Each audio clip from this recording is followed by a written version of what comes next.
বাংলাদেশের গ্রামগুলো কতই না সুন্দর।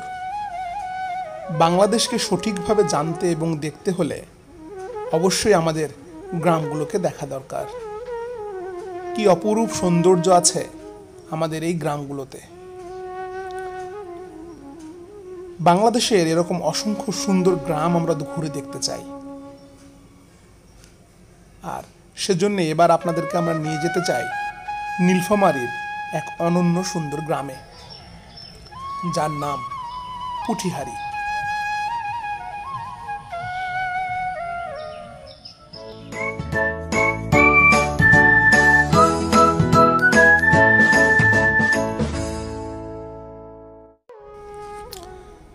বাংলাদেশের উত্তরের একটি জেলা হচ্ছে নীলফামারী। ঢাকা থেকে এর দূরত্ব প্রায় 350 কিলোমিটারের মতো। আমরা যে গ্রামটিতে আজকে ঢুকছি সেই গ্রামটির নাম পুঠিহারি।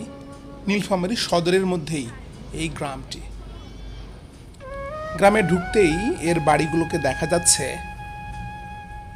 সেখানে সব বাড়িগুলোই প্রায় বাঁশের তৈরি।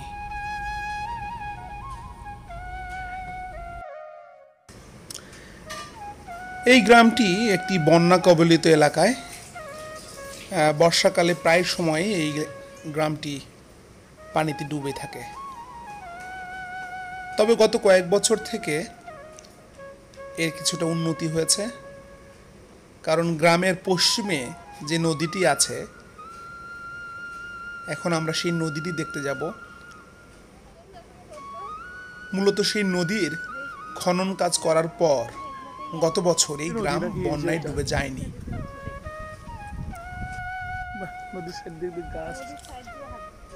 পুরো গ্রামটি চারিদিক দিয়ে এই ধান আর ধান। এই গ্রামের মানুষের মূল পেশাই মূলত এই ধান চাষ আর পশুপালন। পুরো গ্রামের চারিদিকে শুধু সবুজ সবুজ আর সবুজ।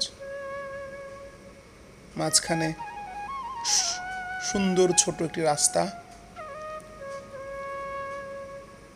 রাস্তাটি এখনো পরিপূর্ণভাবে পাকা হয়নি, আর এই রোড দিয়েই দিনাজপুর যাওয়া যায়। মাছ কি মারা হলো না মারবেন? মারা শেষ? কেমন হলো? না, একটু দেখতেছি আমাদের সুন্দর জিনিস। কেমন হলো মাছ? নানান পেশার মানুষের বাস।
এই গ্রামের মানুষের মূল পেশাই হচ্ছে কৃষিকাজ।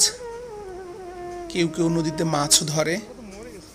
মাছ ধরাও এক ধরনের পেশাই এলাকার মানুষের।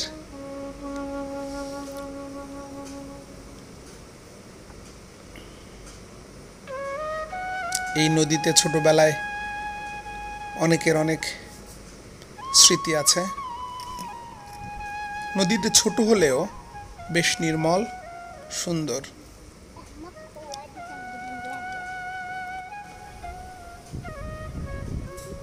আর ধানের গাছে দোল খেলানো দেখতে যে কারোরই ভালো লাগবার কথা। দূরে দেখুন এই গ্রামটি দেখা যাচ্ছে। আমরা এখন নদী থেকে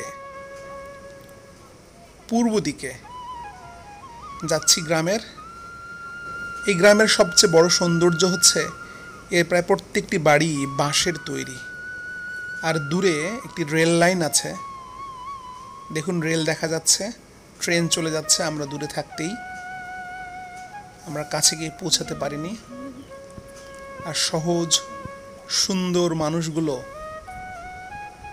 দীর্ঘ সময় ধরে এই এলাকায় বসবাস করে আসছে, নির্বিঘ্নে নিশ্চিন্তে, কোনো ধরনের মারামারি কাটাকাটি ছাড়াই। এই গ্রামটি মূলত চারিদিক দিয়ে ধানের ক্ষেত। দেখুন আমরা পশ্চিম থেকে এখন পূর্ব দিকে যাচ্ছি। এর পশ্চিমে আসছে নদী এবং এর পূর্বে আছে একটি বড় রেল লাইন। আর চারিদিক দিয়ে আছে ধান, ধান আর ধান।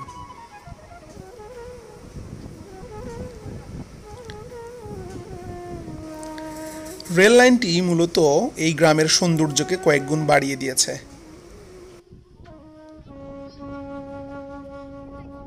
এই গ্রামের মানুষের দীর্ঘদিনের যাতায়াতের মূল ব্যবস্থাই ছিল এই ট্রেন। ব্রিটিশ আমলে আসলে এই ট্রেন যাতায়াতটা শুরু হয় এই এলাকা থেকে।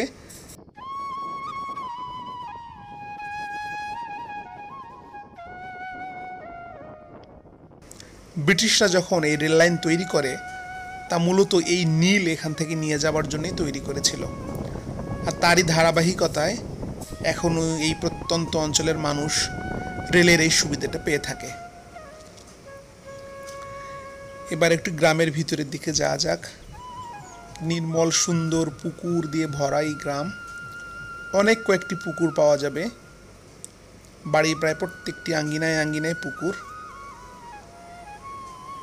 সব গ্রামে এমন নির্মল পুকুর দেখা যায় না, তবে এই পুটিহারি গ্রামে পুকুরের সংখ্যা অনেক।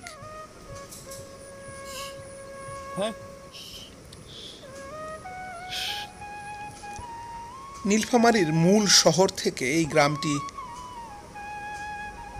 15 থেকে 18 কিলোমিটারের মধ্যেই, যদিও এটি এখনো মূল সদরে পড়েছে। এর দক্ষিণ দিকে একটি প্রাইমারি স্কুল আছে, আমরা দেখতে পাচ্ছি সেই স্কুলটি। গ্রামের বাচ্চাদের পড়াশোনার জন্যেই এলাকায় এখনো ছোট বাচ্চাদের মূল শখ বা আনন্দ পুকুরে ছিপি ফেলে মাছ ধরা। এই ছোট বাচ্চাটিও ধরেছে কিছু মাছ। দেখি তোমার মাছ, দেখি বাবু দেখি। কে ধরছে এগুলো? তুমি ধরছো? কোথায় ধরলা? কি নির্মল বিনোদন আর জীবন নিয়ে বেড়ে ওঠে গ্রামের এই মানুষগুলো। গ্রাম থেকেই দেখা যাচ্ছে, দেখুন ট্রেন সৈয়দপুর দিকে যাচ্ছে।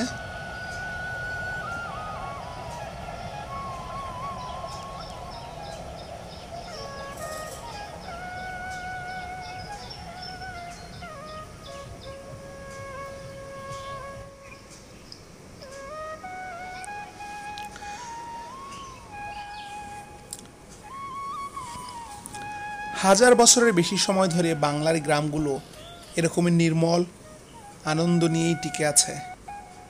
এখানে নাই কোনো অস্থিরতা, আছে শুধু জীবনের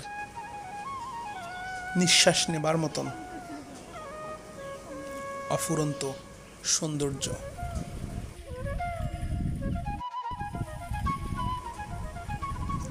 আজ এ পর্যন্তই। সবাই ভালো থাকবেন।